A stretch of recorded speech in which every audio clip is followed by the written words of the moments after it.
Prestate attenzione a questa frase, è di 120 anni fa e parla di geometria. O forse parla di noi. L'irregolarità è incompatibile con la sicurezza dello Stato.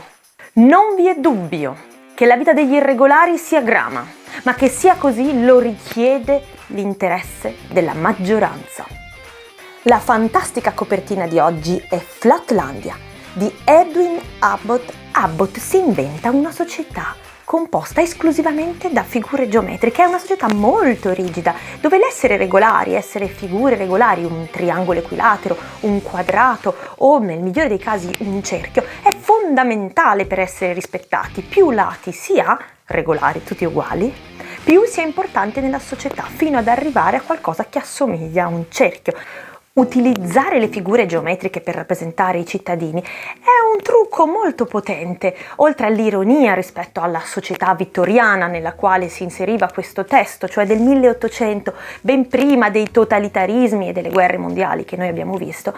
Oltre a questo c'è anche una sorta di ricerca, di speculazione scientifica, per cui Abbott riesce ad avvicinarci a un mondo con delle regole veramente rigide di tipo geometrico in modo delicato, avvincente, giocoso, fino a farci riflettere su quanto in realtà noi abbiamo tutti una visione che è molto limitata e limitata a quello che noi riusciamo a vedere.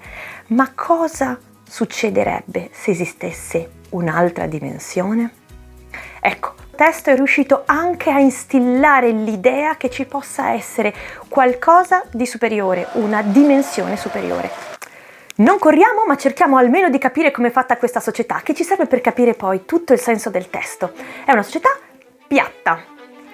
Piattolandia la potremmo chiamare, Planolandia, in inglese Flatlandia, ed è rimasta questa parola anche nella traduzione. Il protagonista è un quadrato, una figura regolare, dignitosa, non ha tantissimi lati, quindi non è una figura importante, ma comunque una figura che ha una sua dignità, una sua credibilità. Ciò che veramente lo sconvolge è che un giorno arriva una sfera e trapassa il suo mondo piatto, la sua Flatlandia. Questa sfera lo porterà a scoprire le 3 dimensioni. L'idea di Abbott è creare della critica sociale, si incontrano molti temi all'interno del testo. Abbiamo già accennato alla questione dei diversi, degli irregolari, ma per voi ho scelto una parte che parla del ruolo delle donne.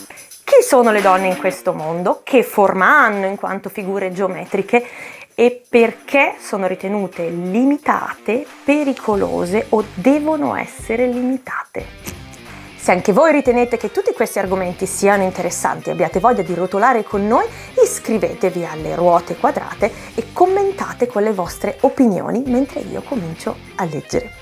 Altra nota, abbiamo aggiunto i sottotitoli che possono essere utili per vedere i video anche senza audio e abbiamo aggiunto i capitoli in modo tale che potete saltare da uno all'altro se volete.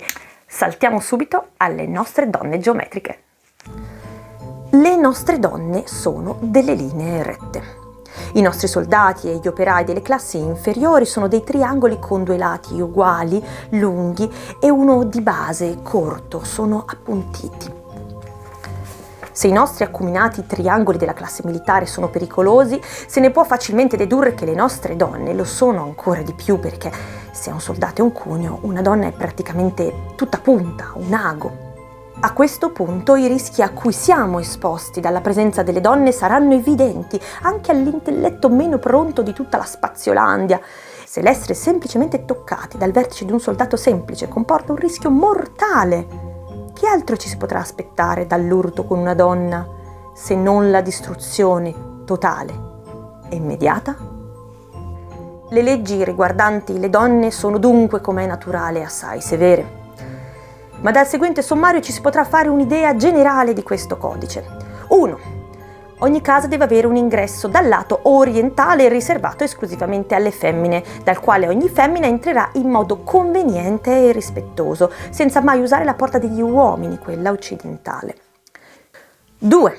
Ad ogni femmina è proibito sotto pena di morte camminare in qualsivoglia luogo pubblico senza emettere ininterrottamente il suo grido di pace. 3.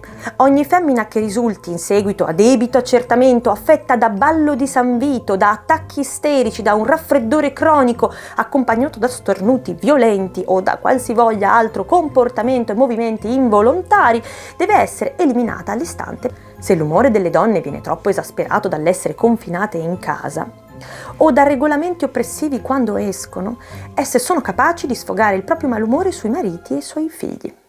Non si deve pensare con questo che le nostre donne manchino di affetto, ma purtroppo nel sesso debole la passione del momento predomina su ogni altra considerazione. Questa è naturalmente una conseguenza inevitabile della loro infelice configurazione di linee.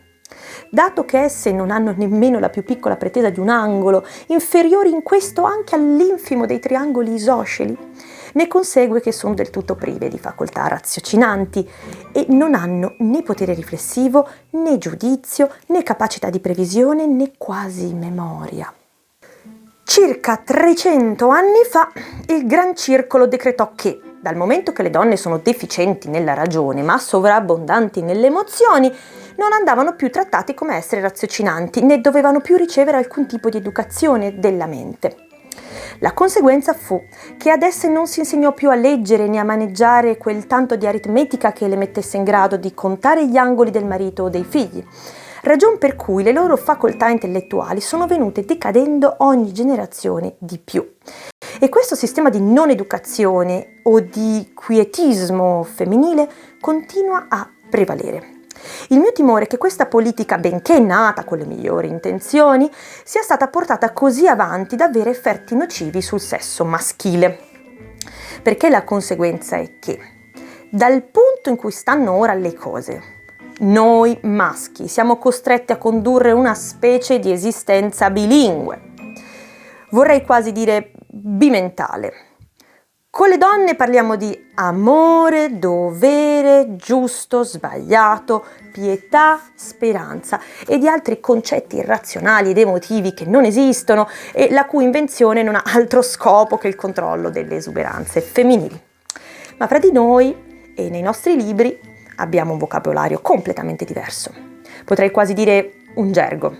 L'amore diventa allora anticipazione di vantaggi. Il dovere diventa la necessità o la convenienza e altre parole sono trasformate in questo modo. Inoltre, davanti alle donne adoperiamo un linguaggio che comporta la massima deferenza verso il loro sesso ed esse sono convintissime che lo stesso Gran Circolo non è adorato da noi con più devozione di quanto lo siano loro. Ma dietro le spalle tutti noi, tranne i giovanissimi, le consideriamo, ne parliamo come poco più di organismi privi di cervello. Questo geniale libro è apparso nel 1882 in forma anonima, ma sappiamo che è scritto appunto da Abbott, era un prete e un insegnante. Aveva trovato questo sistema così delicato, così apparentemente conformista, per stimolare delle riflessioni nei suoi studenti.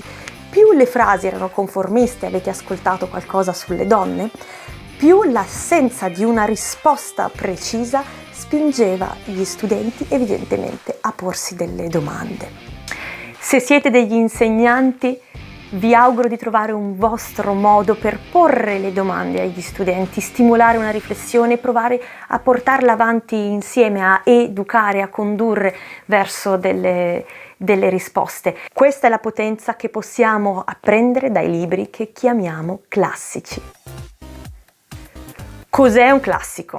Volendo sintetizzare al massimo, i classici sono quei libri come Flatlandia che ci portano delle domande immortali. Leggendo un classico in epoche diverse ci troviamo di nuovo e di nuovo delle domande o delle risposte, degli stimoli per proseguire la nostra riflessione come società. Ci sono alcuni classici poi come Flatlandia, ma potremmo parlare del famosissimo Piccolo Principe, che hanno anche il gran vantaggio di dirci cose diverse in età diverse. Vi propongo dunque di tenere presente questo piccolo testo come regalo natalizio o di compleanno per qualcuno. Va bene per i ragazzi e va bene per gli adulti. Per darvi un ultimo stimolo che viene da Flatlandia, io mi porto a casa la sicurezza dei nostri limiti. Durante la sua esperienza eccezionale, il quadrato ha raggiunto la consapevolezza di avere una visione molto limitata nel suo mondo piatto, e così noi dobbiamo essere consapevoli che nella nostra quotidianità abbiamo la possibilità di vedere solo una parte. Per questo è importante ascoltare anche idee diverse, lasciarsi un po' sporcare, non essere sicuri di avere la verità in mano. E in quanto ruote quadrate noi ci stiamo provando. Curiosità: Flatlandia è stato ripreso più volte anche da altre opere d'arte. Nei link vi lascio un video di 20 minuti fatto negli anni 80 dove hanno realizzato un cortometraggio proprio su Flatlandia. Lo stile è degli anni 80, ma trovo che sia carino e avete praticamente un riassunto di tutto il libro se avete voglia di guardarvelo. E vi lascio anche un link a The Big Bang Theory, che è una famosa serie che io amo particolarmente, parla di giovani scienziati un po' fissati con le loro materie, e per chi è appassionato di questo può sorridere rivedendo questa scena.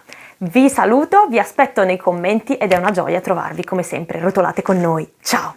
Dei problemi che abbiamo avuto noi nel 1900, i totalitarismi. Si tratta di un testo. Questa è la potenza dei libri che chiamiamo clash.